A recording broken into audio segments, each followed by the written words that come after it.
ದಕ್ಷಿಣ ಭಾರತವು ಸಾಕಷ್ಟು ಧಾರ್ಮಿಕ ಆಕರ್ಷಣೆಗಳಿಂದ ಕೂಡಿರುವ ಪ್ರದೇಶವಾಗಿದೆ. ಇಲ್ಲಿನ ಎಲ್ಲ ರಾಜ್ಯಗಳಲ್ಲೂ ಉತ್ಕೃಷ್ಟವಾದ ಹಾಗೂ ಸಾಕಷ್ಟು ಮಹತ್ವ ಪಡೆದ ತೀರ್ಥಯಾತ್ರಾ ಕೇಂದ್ರಗಳನ್ನು ಕಾಣಬಹುದು. ಅದರಲ್ಲೂ ವಿಶೇಷವಾಗಿ ದೇವಾಲಯಗಳ ರಾಜ್ಯ ತಮಿಳುನಾಡು ಹಿಂದಿನ ಕಾಲಘಟ್ಟದಲ್ಲಿ ಧಾರ್ಮಿಕ ಮಹತ್ವ ಪಡೆದ ರಾಜ್ಯವಾಗಿದೆ.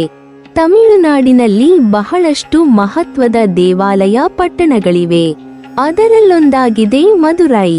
ಮದುರೈ ಸಹ ಹಲವು ದೇವಾಲಯಗಳನ್ನು ಹೊಂದಿರುವ ನಗರವಾಗಿದ್ದರೂ ಪ್ರಮುಖವಾಗಿ ಮೀನಾಕ್ಷಿ ಅಮ್ಮನವರ ದೇವಾಲಯಕ್ಕೆ ಭಾರತದಲ್ಲೇ ಹೆಚ್ಚು ಪ್ರಸಿದ್ಧಿ ಪಡೆದಿದೆ ಎಂದರೆ ತಪ್ಪಾಗಲಾರದು.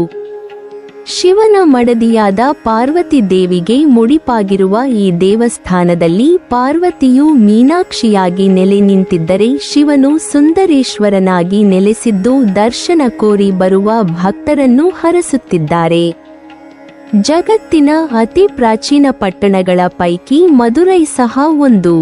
2500 ವರ್ಷಗಳಷ್ಟು ಇತಿಹಾಸವಿರುವ, ಎಂದಿಗೂ ನಿದ್ರಿಸಲಾರದ ಎಂಬ ಬಿರುದು ಪಡೆದಿರುವ ಈ ನಗರದ ಮುಖ್ಯ ಹೆಗ್ಗುರುತಾಗಿದೆ ಮೀನಾಕ್ಷಿ ಅಮ್ಮನವರ ದೇವಾಲಯ. ಅಲ್ಲದೆ ತಮಿಳಿನ ಅತಿ ಪುರಾತನ ಸಾಹಿತ್ಯದಲ್ಲಿ ಈ ದೇವಾಲಯದ ಕುರಿತು ಉಲ್ಲೇಖವಿದೆ. ಹೀಗಾಗಿ ತಮಿಳಿಗರಿಗೆ ಸಾಕಷ್ಟು ಮಹತ್ವವಾಗಿದೆ ಈ ದೇವಾಲಯ. ಮೀನು ಹಾಗೂ ಅಕ್ಷಿಗಳ ಸಮಾಗಮದಿಂದ ವ್ಯುತ್ಪತ್ತಿಯಾದ ಮೀನಾಕ್ಷಿ ಪದವು ಮೀನಿನಂತೆ ಕಣ್ಣುಗಳುಳ್ಳ ಎಂಬ ವಿವರಣೆಯನ್ನು ನೀಡುತ್ತದೆ. ಅಂದರೆ ಮೀನಾಕ್ಷಿ ದೇವಿಯು ಮೀನಿನಂತೆ ಕಣ್ಣುಗಳಿಂದ ಕಂಗೊಳಿಸುವ ಸುಂದರ ಸ್ತ್ರೀಯಾಗಿ ಕಂಡುಬರುತ್ತಾಳೆ.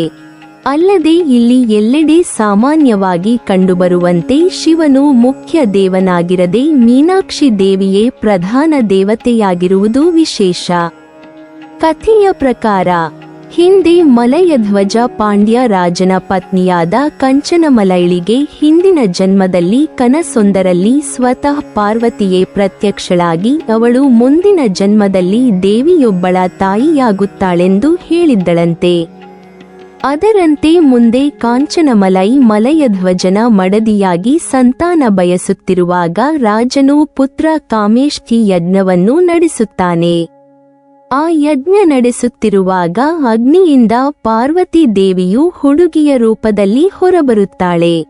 ವಿಚಿತ್ರವೆಂದರೆ ಆ ಹುಡುಗಿಗೆ 2ರ ಬದಲು 3 ಸ್ತನಗಳಿರುತ್ತವೆ.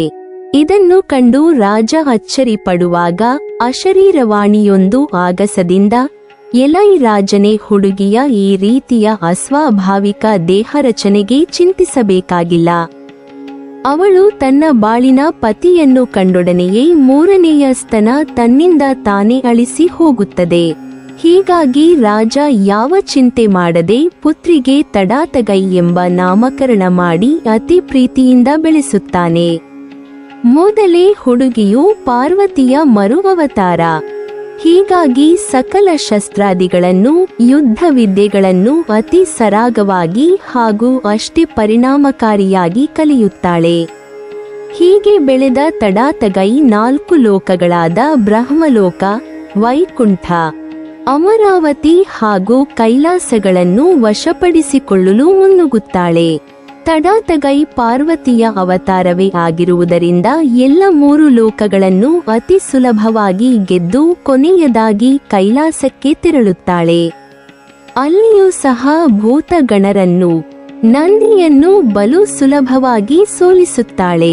ಕೊನೆಯದಾಗಿ ಶಿವನನ್ನು ಗೆಲ್ಲಲು ಅವನ ಹತ್ತಿರ ತೆರಳಿದಾಗ ಅವಳಿಗೆ ಏನೂ ಮಾಡಲಾಗದೆ ಶಿವನಲ್ಲಿ ಪ್ರೀತಿಯುಂಟಾಗಿ ನಾಚಿಕೊಂಡು ಬಿಡುತ್ತಾಳೆ. ತತ್ಕ್ಷಣವೇ ಅವಳ 3ನೇಯ ಸ್ತನವು ಮಾಯವಾಗಿ ಹೋಗುತ್ತದೆ.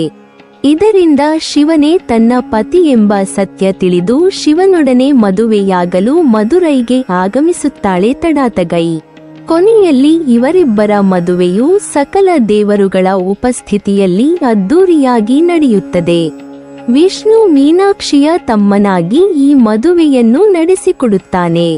ನಂತರ ಶಿವನು ಸುಂದರೇಶ್ವರನಾಗಿಯೂ ತಡಾತಗೈ ಮೀನಾಕ್ಷಿಯಾಗಿಯೂ ಮದುರೈನಲ್ಲಿ ನೆಲೆಸುತ್ತಾರೆ. ಇಂದಿಗೂ ಪ್ರತಿದಿನ ರಾತ್ರಿ ದೇವಾಲಯ ಮುಚ್ಚುವ ಮೊದಲು ಸುಂದರೇಶ್ವರನ ವಿಗ್ರಹವನ್ನು ಮೆರವಣಿಗೆ ಮೂಲಕ ದೇವಿಯ ಕೊನೆಗೆ ಕೊಂಡೊಯ್ಯಲಾಗುತ್ತದೆ.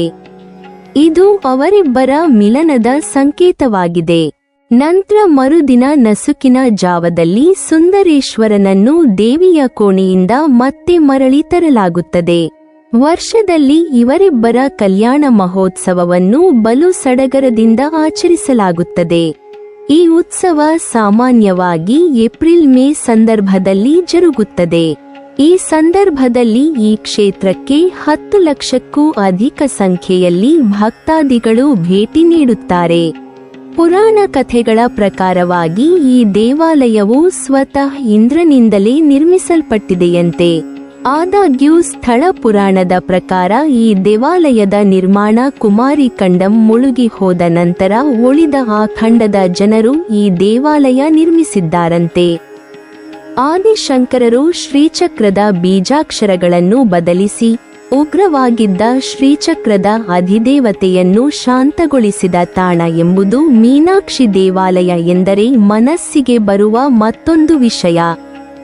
ಉಗ್ರ ಶಕ್ತಿಯ ಶ್ರೀಚಕ್ರಗಳಿದ್ದ ದೇವಾಲಯಗಳ ಪೈಕಿ ಅತಿ ಉಗ್ರ ಶ್ರೀಚಕ್ರ ಇದ್ದದ್ದು ಮಧುರೆಯ ಮೀನಾಕ್ಷಿ ದೇವಾಲಯದಲ್ಲಿ. ಶ್ರೀಚಕ್ರವನ್ನು ಸಾತ್ವಿಕ ಸ್ವರೂಪವಾಗಿ ಪರಿಷ್ಕರಿಸಲು ಶಂಕರಾಚಾರ್ಯರು ಮಧುರೆಯ ಮೀನಾಕ್ಷಿ ದೇವಾಲಯವನ್ನೇ ಆಯ್ಕೆ ಮಾಡಿಕೊಂಡರು. ಸಂಖ್ಯಾಶಾಸ್ತ್ರ, ಅಕ್ಷರಶಾಸ್ತ್ರದ ಅನುಗುಣವಾಗಿ ಘೋರ ಮಂತ್ರಗಳನ್ನು ಘೋರಾಕ್ಷರ ತೆಗೆದು ತ್ರಿಕೋನಗಳ ಸಹಿತ ಸಾತ್ವಿಕ ಅಕ್ಷರಗಳನ್ನು ರಚಿಸಿ ಸಾತ್ವಿಕ ಬೀಜಾಕ್ಷರಗಳ ಅಳವಡಿಕೆಯಿಂದ ಶ್ರೀಚಕ್ರದ ಪರಾಶಕ್ತಿಯ ಚಟುವಟಿಕೆಯನ್ನು ನಿಗ್ರಹಿಸಿದರು. ಹಾಗೆಯೇ ಶಂಕರರು ಸ್ಥಾಪಿಸಿದ ದಕ್ಷಿಣಾಮ್ನಾಯಯ ಶೃಂಗೇರಿ ಶಾರದಾ ಪೀಠಕ್ಕೂ ಮಧುರೈ ಮೀನಾಕ್ಷಿ ದೇವಾಲಯಕ್ಕೂ ಅವಿನಾಭಾವ ಸಂಬಂಧವಿದೆ. ದಕ್ಷಿಣಾಮ್ನಾಯಯ ಶೃಂಗೇರಿ ಪೀಠದ ಹಿಂದಿನ ಪೀಠಾಧಿಪತಿಗಳೊಬ್ಬರು ಮಧುರೈ ಮೀನಾಕ್ಷಿ ದೇವಾಲಯದಲ್ಲಿ ಮೀನಾಕ್ಷಿ ಅಮ್ಮನವರ ಶಕ್ತಿಯನ್ನು ಪುನರ್ ಸ್ಥಾಪಿಸಿದ ಇತಿಹಾಸವಿದೆ. ವೈಗೈ ನದಿಯ ದಕ್ಷಿಣದ ದಂಡೆಯಲ್ಲಿದೆ ಅರುಳ್ಮಿಗು ಮೀನಾಕ್ಷಿ ಸುಂದರೇಶ್ವರರ್ ದೇವಾಲಯ. ಮಧುರೈ ಮೀನಾಕ್ಷಿ ದೇವಸ್ಥಾನ ಎಂದೇ ಇದು ಖ್ಯಾತಿ. ಶಕ್ತಿಯ ರೂಪವಾದ ಮೀನಾಕ್ಷಿ ಮತ್ತು ಶಿವನ ರೂಪವಾದ ಸುಂದರೇಶ್ವರರ್ಗೆ ಸಮರ್ಪಿತವಾದ ದೇವಸನ್ನಿಧಿ ಇದು. 6ನೇ ಶತಮಾನದ ಶಾಸನ ಗ್ರಂಥಗಳಲ್ಲಿ ಈ ದೇವಿಯ ದೇವಾಲಯದ ಉಲ್ಲೇಖವಿದೆ. ಪಾಂಡ್ಯನ್ ಚಕ್ರವರ್ತಿ ಸದಯವರ್ಮನ್ ಕುಲಶೇಖರನ್ ಕ್ರಿಸ್ತ ಶಕ 1190 ಕ್ರಿಸ್ತ ಶಕ 1205 ಈ ದೇವಾಲಯವನ್ನು ನಿರ್ಮಿಸಿದ್ದಾಗಿ ಉಲ್ಲೇಖ ಸಿಗುತ್ತದೆ. ತನ್ನದೇ ಆದ ಭವ್ಯ ವಾಸ್ತುಶಿಲ್ಪಕ್ಕೆ ಹೆಸರುವಾಸಿಯಾದ ದೇವಸನ್ನಿಧಿ ಇದು. ಅಂತ ಸುಂದರ ವಾಸ್ತುಶಿಲ್ಪಕ್ಕೆ ಸಾಕ್ಷಿಯಾದ ಸಂಗತಿಗಳಲ್ಲಿ ಒಂದು ಭವ್ಯವಾದ 1000 ಕಂಬಗಳ ಅದ್ಭುತ ಮಂಟಪ. ಇದನ್ನು ಆಯಿರಂ ಕಾಲ್ ಮಂಡಪಂ ಎಂದು ಕರೆಯಲಾಗುತ್ತದೆ. ಆಯಿರಂ ಎಂದರೆ ತಮಿಳುನಾಡಿನಲ್ಲಿ 1000 ಎಂದರ್ಥ. ಇದೊಂದು ಅದ್ಭುತ ವಾಸ್ತುಶಿಲ್ಪಕ್ಕೆ ಸಾಕ್ಷಿ. ಈ ಮಂಟಪದ ವೈಭವವನ್ನು ಕಣ್ತುಂಬಿಕೊಳ್ಳುವ ಕ್ಷಣವೇ ಅದ್ಭುತ. ಇನ್ನು ದೇವಾಲಯದ ವಸ್ತುಸಂಗ್ರಹಾಲಯಕ್ಕೆ ಭೇಟಿ ನೀಡಿದರೆ ನೀವು ಹಲವಾರು ಪ್ರಾಚೀನ ವರ್ಣಚಿತ್ರಗಳನ್ನು ನೋಡಬಹುದು. ಮಧುರೈ ಮೀನಾಕ್ಷಿ ದೇಗುಲದ ಮತ್ತೊಂದು ಆಕರ್ಷಣೆ ಎಂದರೆ ಅದ್ಭುತ ರಾಜಗೋಪುರಗಳು. ಇಲ್ಲಿ ನೀವು 14 ಗೋಪುರಗಳನ್ನು ನೋಡಬಹುದು. ಇವುಗಳಲ್ಲಿ 4 ಪ್ರಮುಖವಾದವುಗಳಾಗಿದ್ದು 4 ದಿಕ್ಕಿನಲ್ಲಿ ಈ ಗೋಪುರಗಳಿವೆ. ಇವುಗಳಲ್ಲಿ ದಕ್ಷಿಣದ ಗೋಪುರವು ಅತ್ಯಂತ ಎತ್ತರವಾಗಿದ್ದು ಇದರ ಎತ್ತರ 120 ಅಡಿ ಎಂದರೆ ಸುಮಾರು 52 ಮೀಟರ್. ಇದನ್ನು 16ನೇ ಶತಮಾನದ ಕೊನೆಯಲ್ಲಿ ಪುನರ್ನಿರ್ಮಿಸಲಾಯಿತು. 1216 ರಿಂದ 1238 ಅವಧಿಯಲ್ಲಿ ಮಾರವರ್ಮನ್ ಸುಂದರ ಪಾಂಡ್ಯನ್ ನಿರ್ಮಿಸಿದ ಪೂರ್ವದ ಗೋಪುರವು ಅತ್ಯಂತ ಹಳೆಯದು. ಇಲ್ಲಿರುವ ಪ್ರತಿ ಗೋಪುರವು ಬಹು ಅಂತಸ್ತಿನ ರಚನೆಗಳು. ಜತೆಗೆ ಇದರಲ್ಲಿ ಸುಂದರ ಕೆತ್ತನೆ ಶಿಲ್ಪಗಳನ್ನು ನೋಡಬಹುದು. ಮಧುರೈ ಮೀನಾಕ್ಷಿ ದೇವಾಲಯದ ಗೋಪುರಗಳು ಇಲ್ಲಿನ ಹೆಗ್ಗುರುತಾಗಿದೆ. ಒಳಗಿನ ಗೋಪುರವು ಚಿಕ್ಕದಾಗಿವೆ ಮತ್ತು ವಿವಿಧ ದೇವಾಲಯಗಳಿಗೆ ಪ್ರವೇಶ ದ್ವಾರಗಳಾಗಿ ಕಾರ್ಯನಿರ್ವಹಿಸುತ್ತದೆ. ದೇವಾಲಯದ ಸಂಕೀರ್ಣದೊಳಗೆ 9 ಅಂತಸ್ತಿನ 4 ಗೋಪುರಗಳಿವೆ. ಮೀನಾಕ್ಷಿ ದೇವಸ್ಥಾನದಲ್ಲಿ ಸುಂದರ ಕಲ್ಯಾಣಿಯೊಂದಿದೆ. ಈ ಕಲ್ಯಾಣಿಯನ್ನು ಪೋರ್ತಮರೈಕುಲಂ ಅರ್ಥಾತ್ ಬಂಗಾರದ ಕಮಲ ಇರುವ ಕೊಳ ಎಂದು ಕರೆಯಲಾಗುತ್ತದೆ. ಇದರೊಂದಿಗೆ ಈ ಕಲ್ಯಾಣಿಗೆ ಆದಿತೀರ್ಥಂ, ಶಿವಗಂಗಾ ಮತ್ತು ಉತ್ತಮ ತೀರ್ಥಂ ಎಂದು ಕರೆಯಲಾಗುತ್ತದೆ. ಈ ಕೊಳದ ಗೋಡೆಗಳಲ್ಲಿ ಸುಂದರ ಚಿತ್ರಗಳನ್ನು ನೋಡಬಹುದು. ಇನ್ನು ಕೊಳದಲ್ಲಿ ಬಂಗಾರದ ತಾವರೆಯ ಆಕೃತಿ ಕೂಡ ಕಣ್ಮನ ಸೆಳೆಯುತ್ತದೆ. ವಿಜಯನಗರ ಸಾಮ್ರಾಜ್ಯದ ಆಳ್ವಿಕೆಯ ಕಾಲದಲ್ಲಿ ಅರಸರಿಗೆ ಸ್ಥಳೀಯ ಆಡಳಿತಗಾರರಾಗಿದ್ದ ನಾಯಕರು ದೇವಾಲಯದ ಸಂಕೀರ್ಣವನ್ನು ವಿಸ್ತರಿಸಿದರು. 1516ರಲ್ಲಿ ಸಾಳುವನರಸನ ನಾಯಕನು ಯಾತ್ರಿಕರು ಸ್ನಾನ ಮಾಡಲು ಪವಿತ್ರ ಕೊಳವನ್ನು ನಿರ್ಮಿಸಿದ್ದಾಗಿ ಉಲ್ಲೇಖ ಸಿಗುತ್ತದೆ. ಅದಕ್ಕೆ ಎಜುಕಡಲ್ ಎಂದರೆ 7 ಸಮುದ್ರಗಳು ಎಂದು ಹೆಸರಿಸಿದ್ದರು. ಅದೇ ಈ ಸ್ವರ್ಣ ಕಮಲದ ಕಲ್ಯಾಣಿ. ಚೆಟ್ಟಿಯಪ್ಪ ನಾಯಕರವರು ಸುವರ್ಣ ಕಮಲದ ಕಲ್ಯಾಣಿಯ ಉತ್ತರದ ಸ್ತಂಭವನ್ನು ಮತ್ತು ಸನ್ನಧಿ ಗೋಪುರದ ಮುಂಭಾಗದಲ್ಲಿರುವ ದ್ವಾರಪಾಲ ಮಂಟಪವನ್ನು ಪುನರ್ನಿರ್ಮಿಸಿದ್ದಾಗಿ ಉಲ್ಲೇಖ ಸಿಗುತ್ತದೆ. ಈ ದೇವಾಲಯದ ಪ್ರಧಾನ ದೇವತೆ ಮೀನಾಕ್ಷಿ. ಇದು ಪಾರ್ವತಿ ದೇವಿಯ ರೂಪ. ಈ ದೇವರ ವಿಗ್ರಹವನ್ನು ಪಚ್ಚೆ ಬಣ್ಣದ ಕಲ್ಲಿನಲ್ಲಿ ಕೆತ್ತಲಾಗಿದೆ. ಈ ಅಪೂರ್ವ ದೇವಸ್ಥಾನದ ಮತ್ತೊಂದು ಕುತೂಹಲಕಾರಿ ವೈಶಿಷ್ಟ್ಯವೆಂದರೆ ಇಲ್ಲಿರುವ ಸುಮಾರು 33,000 ಶಿಲ್ಪಗಳು.